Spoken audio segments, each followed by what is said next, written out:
Call. Hedda in New York has something for Anthony. Hedda?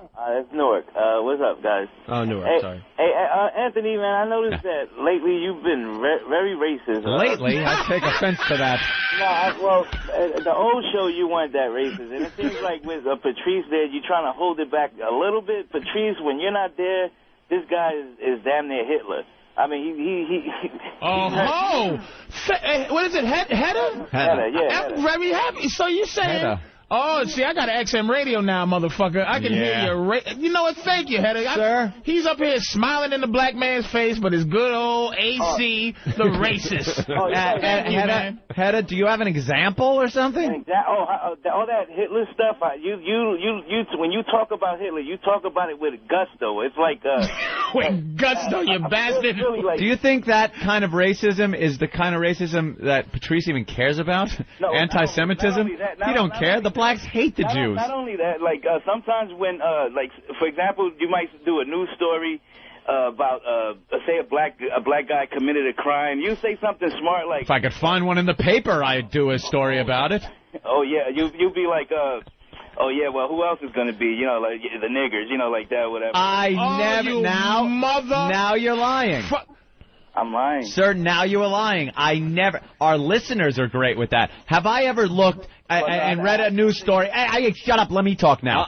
Have I ever read a news story and gone, Opie, the niggers are at it again? I can't say. Have I ever done that? Not on the air, no. I can't say you did. Well, look, I'm just talking about what the listeners hear, not my drive home. I never heard you call anybody a nigger. There's absolutely two different shows that go on. I hear his context. One on air and one off air. Yeah. When I get here, you're just a little more liberal. A little bit.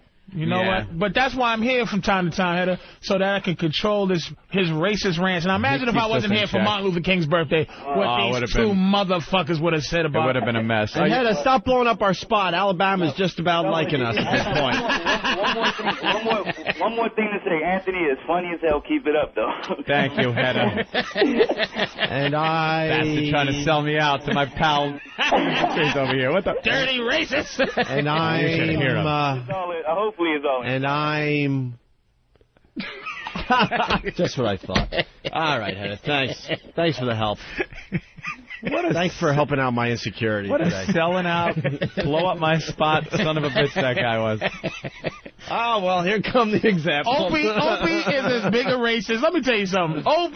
Anthony, you know what you are? You are you try to reason through the racism. Thank you. I'm a diplomat. Opie is a complete hunk of shit with the racism. Just an asshole. He comes up with some shit that only a racist could even... About the chess, and to say there's no king on a black chessboard. Right. That's just deep down fucking hunk of shit right there. That's just a hunk of shit move. That's just stereotype. Reality. That's just a taste of the Don't call me racist. Chessboard. I used to play basketball with the colored. There it is. And they wouldn't let him play. Yep. They fucking called him as good. Tight ass hunky. But I kept my own with the brothers they on the wedgied basketball him. court back in the day. Listen to me. We got some examples of Anthony's racism. It's not about me today. Brian, North Carolina. Yeah, I got to call you out on it a little bit. I really don't care what you talk about. I think it's all funny, but I got two examples. First being when you're talking about the mayor of New Orleans. Right. You talk about it completely different when Patrice is there. Yesterday when you were talking about it, you're like, Anthony.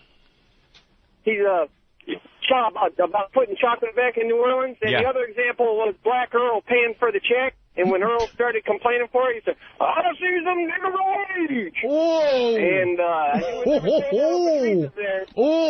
I never said punk that. Bitch, what happened? I never said that. A little bit. I deny that categorically.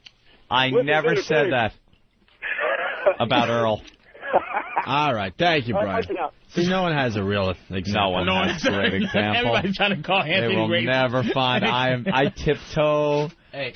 You do have footnotes, baby. I got the footnotes. Anthony got footnotes. I got facts and figures to back up my racism. Kevin from Connecticut. Hey, Anthony, what's in cigarettes?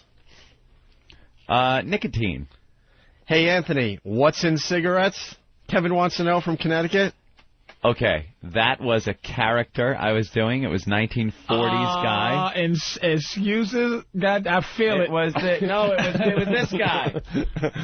No tar or nicotine here in Lucky Strike cigarettes. The cigarettes that won the war for America. See, he's not racist because he does it in character. Because he does it in character. What a tricky asshole. I do it in character.